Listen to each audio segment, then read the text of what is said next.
With that, I want to thank our panelists for being here. Dr. Cohen, thank you so much for being part of our panel. Dr. George, Dr. Colwell, Dr. Sands, Dr. Harpez, and Dr. Han. And I'm not sure, but maybe Dr. Kaitoff, I see him here. Yes, Dr. Kaitoff on Zoom. So thank you to all our panelists. And also, as we mentioned, today is the IBD, colorectal, and IBD mixer. So we just wanted to take a minute and introduce some of the faculty. So maybe we can start with some of the surgery faculty. Just some introductions to the room. I'm Alex Kim. Been here about 22 years. Long time no see. Just reminiscing.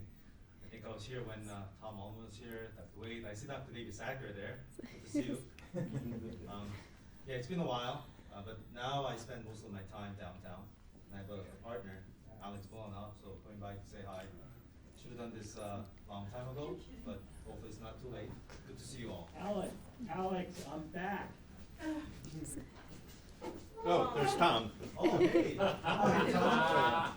Hi, Dr. Ullman. Good to have you join us. Miss you, buddy. Good to see you. Likewise. Are you the panel? I am Michael Please. I'm the newest edition. I joined with Greenstein Kaitoff and Dr. Han. Alex Bolanov. I joined Alex Kim about 3 years ago. Alex Simori. Yeah. Introduce yourself. I'm Kirby Lord, I'm one of the colorectal fellows. I'm Heather Carmichael, one of the I'm Gina, I'm one of the colorectal attendants. I joined with Alex Key about 5 years ago. Hi, I'm Melissa. I'm one of the residents in IBD. I'm Hunter, clinical research coordinator for gastroenterology. Catherine, working with IBD research on the surgical side. Amazing. Hello, I'm Elisa Savannah. I'm from Italy. I'm a visiting researcher with Dr. Sedafa this year. Dr. Marion. Jim Marion. I'm a gastroenterologist. Arafa Jalal, junior faculty in IBD. Did you introduce yourself? I'm Patsila, colorectal surgeon, division chief. And sorry I'm late, but we literally just did an anastomosis like 5 minutes ago. Oh, thank you And so it's much still for joining open. us. Great timing. Nice to meet you. All right. Well, thank you everyone for joining. And with that, we can start our cases. So, Heather, I'll have you come up here. And we have our wonderful colorectal fellows presenting. So Heather Carmichael will be presenting the first case, and we'll get the opinion of our panelists. All right, I'm Heather Carmichael again, one of the fellows, and I apologize for my appearance. Literally ran across the street just now. So our first case is a case of a patient with a colovesical fistula and a patient with a reported history of ulcerative colitis. So this is a 76-year-old man who presented. He has a history of hypertension, prior TIA on Plavix, and then had reported history of an ulcerative colitis with pancolitis that was diagnosed in 2016 and had previously been treated entirely outside of the Mount Sinai system. He reported a history of diverticulitis in addition to this, and he presented to the ED with evidence of E. coli urosepsis and concern for a new bladder mass on imaging. Just going back through his ulcerative colitis history that we were able to glean from his outside records, he was reportedly diagnosed in 2016. He'd been on Aprizo and then Lialda, and then was intermittently placed on Rawasa, but really had very poor compliance with that. So really had not had any biologic exposure prior to coming to us. We were not able to get imaging from the report from his original 2016 colonoscopy, but the report said that there was a pseudopolyp cluster in the descending to sigmoid colon, a normal TI, and ascending diverticulosis. The path from that colonoscopy showed chronic active colitis in the sigmoid colon with congestion, hemorrhage, and reactive changes. And then the rectosigmoid rectum was noted to have chronic mildly active colitis, and similarly, the entirety of the cecum and transverse colon was reportedly had evidence of chronic mild colitis. So skipping forward to when he first started having his current problems, his most recent colonoscopy prior to coming to us was in April of 2024. At the time of this GI visit, his fecal calprotectin was noted to be 946. His CRP was 3.2, ESR 27. He was noted to be mildly symptomatic, but overall felt that his symptoms were well controlled. He underwent a colonoscopy that again showed these pseudopolyps in the mid-sigmoid colon with a continuous area of bleeding and ulcerated mucosa in the distal sigmoid colon from about 22 to 29 centimeters. However, the rectum appeared very normal, and there was diverticulosis, and the rest of the colon was also reported to be normal. There was no report, I think, of whether they intubated the TI on this colonoscopy. The path on this showed a tiny fragment of granulation tissue with active or acute and chronic inflammation, and then there was no colonic, they biopsied this area where the pseudopolyps were, and there was reportedly no colonic epithelium seen in the specimen. And Heather, sorry to interrupt, but the path from here was only from the sigmoid, right? They didn't. Correct. They, I think that if there was path from elsewhere in the colon, if I remember correctly, everything else was normal, and in the rectum as well. So this is the oldest colonoscopy we had on him, again demonstrating evidence of inflammation in the sigmoid colon and rectum, and then largely normal appearance of the remainder of the colon. And then this was the 2024 colonoscopy, the one before he presented to us, with relatively similar findings and some scattered polyps. So when he came to us, he had been seen in December of last year, again outside, saw his outside GI, was having more frequent symptoms with frequent bloody bowel movements, and had persistently elevated fecal calprotectin. There was a discussion about escalating therapy to a biologic, and they were in the process of trying to do that, initially thinking about vedolizumab, and this is not my area of expertise, but I think that there were insurance barriers to that, given that he'd never had any other biologic therapy, so they transitioned to a plan of doing infliximab and azathioprine, and he was actually getting set up for his first infusion when he presented to the ED, noting 2 days of left lower quadrant suprapubic pain, nausea, vomiting, and frequency, and dysuria, and was diagnosed with a UTI. He had a CT scan, which we don't have the record of, which reportedly showed a bladder mass, and so he, and also his known descending colon and sigmoid bowel colitis. He was discharged from the emergency department on antibiotics and was set up for outpatient cystoscopy. He was ultimately unable to make it to that because he continued to present to the emergency department throughout the early part of the month of January, and finally presented to Mount Sinai West in mid-January. While he was inpatient, he underwent a cystoscopy, which did not demonstrate any evidence of a mass, and instead showed evidence of a colovesical fistula. So at this point, we elected to repeat the colonoscopy at West.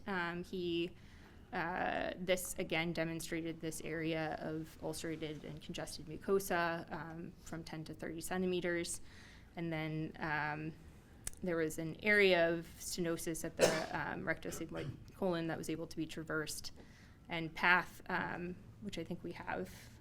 There's a typo there. It should say cryptitis, not cystic. Yes, yeah, that's what I assumed, but I couldn't. Yes. So quickly, before we talk about path further, this was some selected images demonstrating this colovesical fistula and the colitis in the sigmoid colon, and then this were some imaging from the colonoscopy. And So that's his biopsy from January.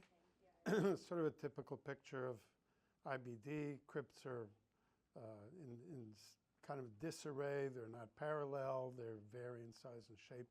There's a full thickness inflammatory infiltrate going from the surface, which I can't point. I don't have the lasers don't work here anyway. So going from top of the screen all the way down, so compatible with IBD.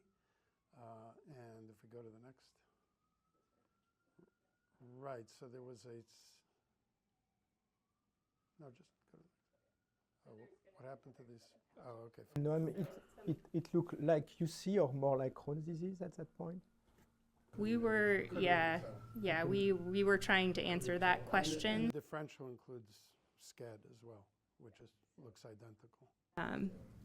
Thoughts from the panel. This was our conundrum because it impacts what type of surgery we would offer this patient. Is this ulcerative colitis? Is it Crohn's disease? Is this more likely to be SCAD? Or does anyone think this is SCAD? There was old urban legend that you never saw diverticulosis in a patient with ulcerative colitis, but it's absolutely incorrect and not true. I'm just saying. Yeah, I mean, I will clarify that looking back through the records, it sounded like most of the diverticulosis that had been seen was in the ascending colon, but we, weren't entirely. So I think most of us would say that this is not simply ulcerative colitis with a colovesicular fistula. So it's either Crohn's colitis or the most horrendous SCAD I've ever seen with a fistula from a diverticular segment into the bladder, which I don't think, or maybe some combination of UC with diverticulosis. But I think the diagnosis would be Crohn's colitis with, I'm not sure it really makes a difference at this point.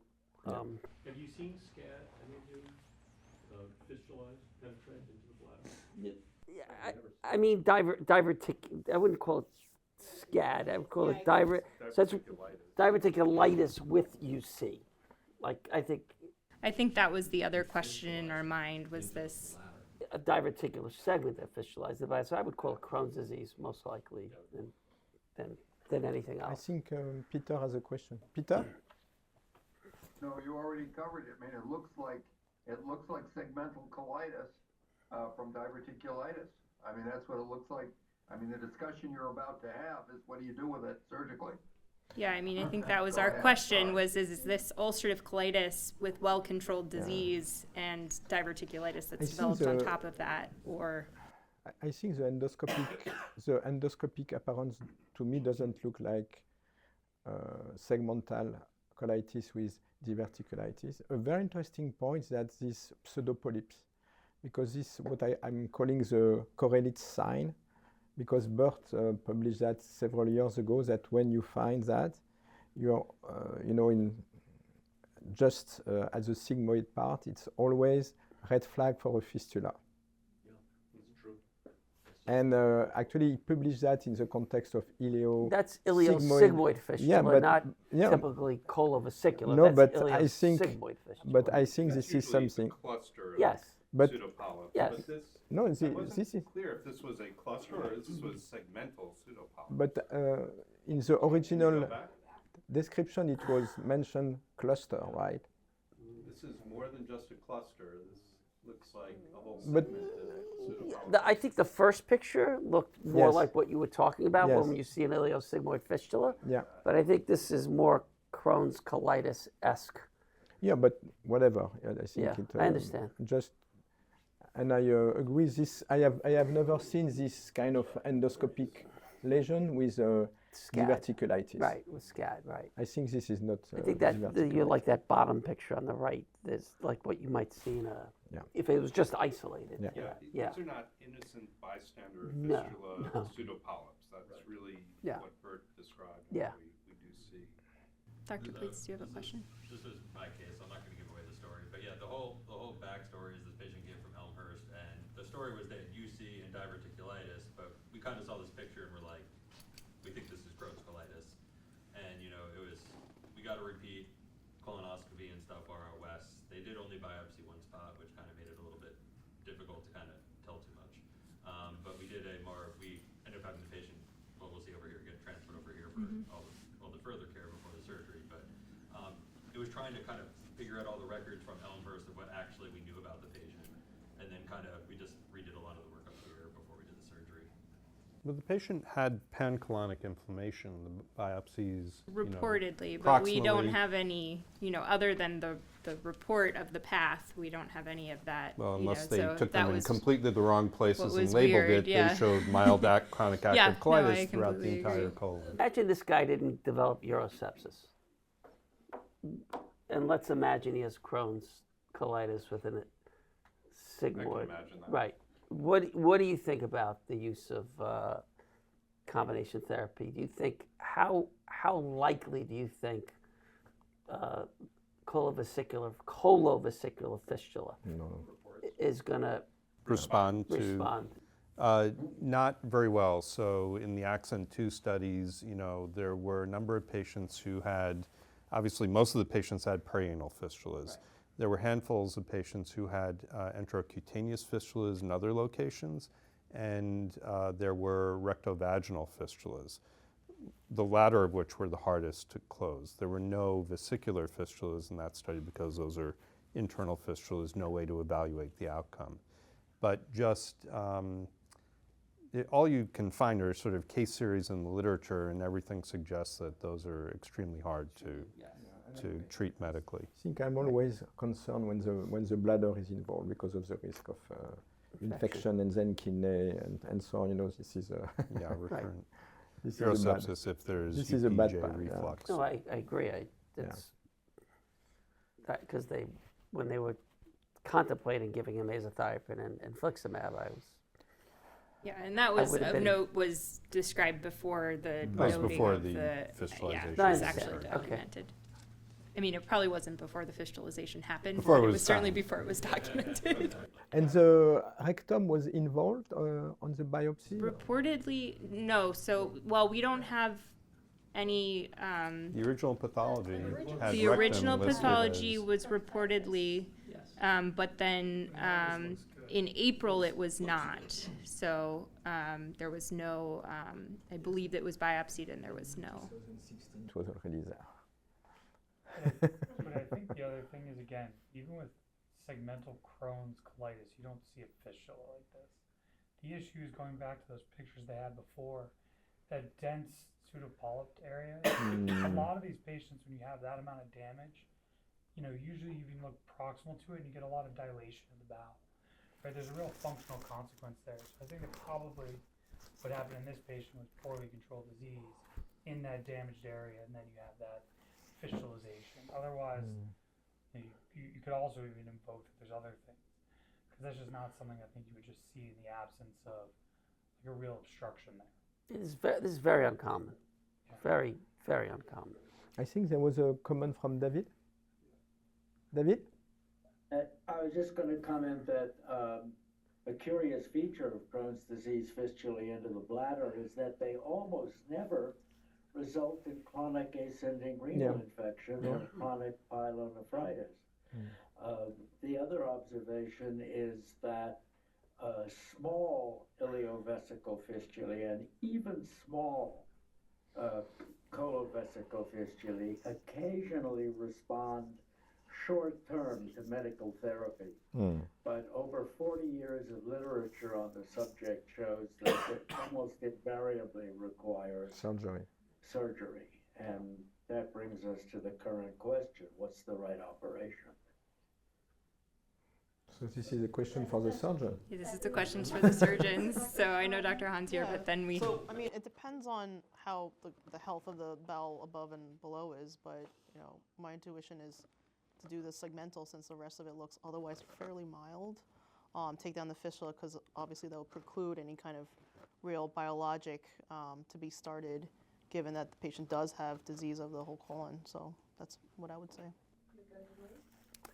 Would you do a diverting colostomy, or you, at the time of the surgery, you decide whether it was safe enough to reanastomose? It would be a decision in the operating room, but I would think that it looked fairly mild enough where you can just reanastomose, depending on how high it is and so on. And I had a fairly in-depth conversation with the guy about it. It was, it ended up being that the disease was a decent amount into the rectum as well, and then up. So we had a whole conversation that, there's a high chance that we're albumin was like under 2 at this point because he was chronically malnourished, so that was a big part of it. So you'll see what we do, but yeah. Just a primary diversion and no resection. No, we No, were no, we we put were back planning to together and anastomose, did but the- most likely, and So that- as long as the rectum looked healthy. Ileostomy or colostomy, just for the surgeons, what would? Okay. Okay. The issue going back, if you have upper rectal involvement and you end up with upper rectum, in 76 years old patient with narrow pelvis, you kind of like 30% subject him to permanent diversion. Yeah, I mean, it's very, very common that you will never go back. Right. So if it's feasible, primary anastomosis with diversion would be preferred option because that will give him best chance to be reestablished, continuity to be reestablished. But definitely, as Dr. Hahn mentioned, it's intraoperative decision. And then I think the other social consideration for this patient was that it was probably going to be very difficult for him to manage an ostomy long term, just in thinking about that balance. He doesn't have sort of homeless, so this, you know, he has a place to stay at least for the next few months, but like a long-term ostomy would be a real issue for him. And then it would be worse to start him on biologics post-op. Huh? Stents or no stents? For us, no stents. We did not, no. No, We were, I mean, it was into the rectum. It looked like it could be into the rectum, but not like low rectum. But what kind of stents are we talking about? We're talking ureteral stents. Yes, exactly. That's why I'm saying I didn't think we were going low enough for ureteral stents to be needed. Yeah, that's what I thought too. But then you started mentioning the rectum. I guess would it depend on how close the fistulae are to the ureter? Yeah, I usually look really carefully on the prior imaging to see. Usually these kind of go right to the dome of the bladder, like right in the midline, and you can, you know, avoid having stents and possible AKI with the swelling and so on and so forth. So We got an MRI beforehand, which I'm sure will show, which was reassuring to not need stents. I didn't pull in the MRI, At the sorry. very beginning of the biologic era, I remember back in the beginning of that, you know, I should say it like that, I guess, where we would see more of these. I've not seen one of these colovesical or intravesical fistula in quite some time. This is really unique. We would see more of them, and I remember we would occasionally treat them with infliximab to calm things down for you all, because they would eventually go to surgery. And most of them had never seen biologics at that point. So I don't know, was that considered here, giving him a... I mean, we were actually trying to get him a little further down the road with antibiotics, but he just kept coming back So in. essentially, he went to Elmhurst with urosepsis. The second time he was anemic, and they had no idea what caused it. They just thought he had like a urinary tract infection. The second time he came to West, at that point he got he was just anemic, and they saw a possible bladder mass. So that's when they found the colovesical fistula, because they did a cystoscopy and saw stool.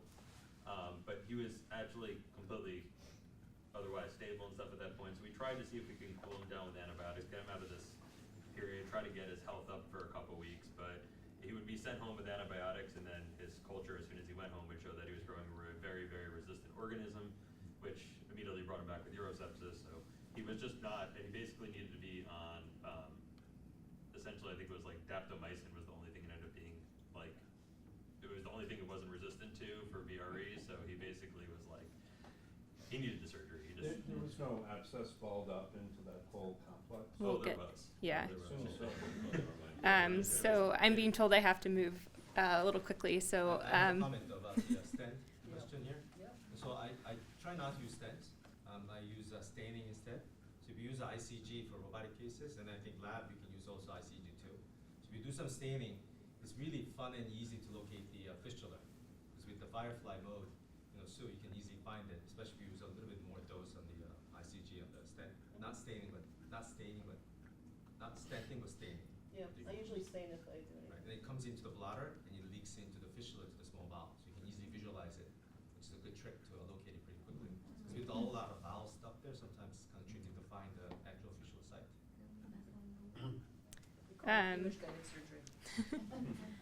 We ultimately elected to take him to the operating room. We did a robotic assisted. We had planned to have a low threshold to convert to open if we needed to, and we ultimately did.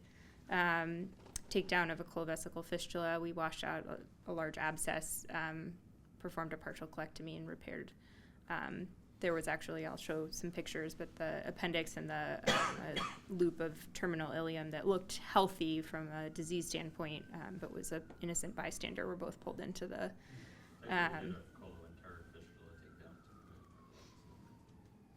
Yes. There's a lot of stuff. Sorry, there were, yes. So the appendix and the small bowel were, sorry, it shouldn't have said small bowel sericial. It was a actual fistula that was there. So there was a fistula to the small bowel, but it looked like the small bowel itself was healthy. At that point, we were also a little bit worried that we might end up having to do a right hemicolectomy, so that was part of the decision to convert to open. So I'll show some pictures from the operating room, but we felt like the intraoperative findings were consistent with Crohn's colitis. We did a colonoscopy intraoperatively, as we typically do, to make sure that the entire segment of disease endoscopically was resected during the operation. We did have an unfortunate complication during the operation where we had to re-resect the anastomosis because of twisting of the mesentery. So we, at that point, were low enough, and we had a low threshold that we wanted to do the diverting ileostomy. So even though things looked very good and we were contemplating not doing it, we ultimately elected to do it. And we'll go through the pathology in a second. So these are just some pictures. Unfortunately, I don't have great pictures from the operating room, but looking at the segment of disease went quite far up the descending colon. So this is just the picture of that transition between where the diseased colon was and the healthy descending colon above. And we were also able to verify this endoscopically, that we were getting a good margin proximally. This is the fistula between the appendix, I don't know if my, appendix, small bowel, and colon. That was sort of the first thing we were taking down. So that was the reason why we ultimately, and we ended up doing we're able to staple off this fistula. Again, the small bowel looked uninvolved throughout. Question for the surgeons: when you say the changes are consistent with Crohn's, what are you looking for intraoperatively to make you say that? So there's, bowel wall thickening. It's pretty obvious. There's a lot of erythema, induration, some surrounding fat induration or creeping, especially on the small bowel side. Very thickened mesentery usually. Sometimes you can feel the nodes if you're kind of a little bit open, or you can even see them minimally invasively. And those are kind of the general findings. Otherwise, healthy bowel is very different. It's much softer, pliable, thin-walled. You can pretty much see it grossly in terms of the demarcation. Like here, you can even see it on that blurry picture. Yeah, and also we were seeing areas of diseased colon that were very far away from any, from this area that it would have been hard to tell if there had been diverticulosis or diverticulitis in this area. There were no diverticules on the more proximal colon where this disease was. All right, this is the gross specimen. Yes. Go back one slide. Yes, sorry. Okay, so there's the pathology. We have it on. Yeah, we have the pathology as well. There you go. This is the gross picture, and then. Very red looking. All right, so proximal margin on the right, distal margin on the left. You can see there's quite impressive fat wrapping, completely encasing the bowel. The mark there shows a fistula opening, which on the right side is magnified. And that's really all we were able to see from the external surface. I'm just judging from the photos that are in our archives. And now on the next slide, I think you'll see the inside.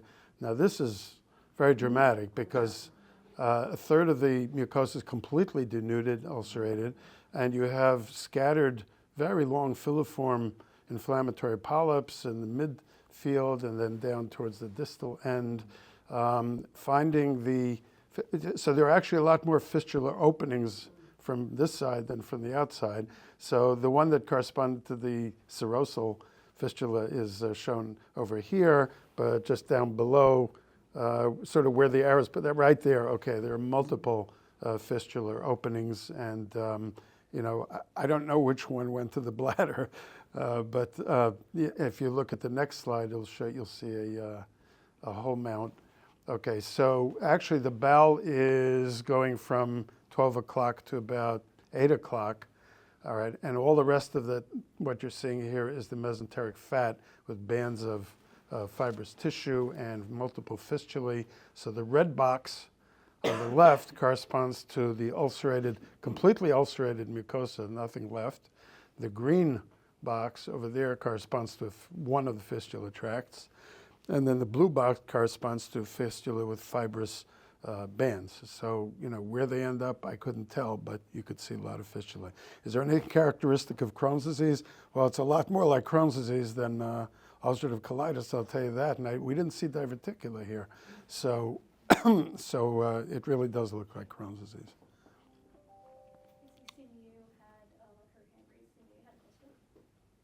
Hi, question for Dr. Harpaz. So what are those cells? I mean, I can see this clear space. What are the cells that are lining that tract? You mean the ulcerated mucosa or the fistula tract? The green box. Yeah, there are actually some, you should ask Judy Cho. She just published a very nice paper on this subject. But there are some specialized macrophages and an assortment of other inflammatory cells. No epithelium, although given enough time, it would become epithelialized. But there's some very specific specialized macrophages. I don't remember the cluster number for it, but it was done with one of her students, with Rachel, what's her last name? Anyway, what a very good MD PhD student.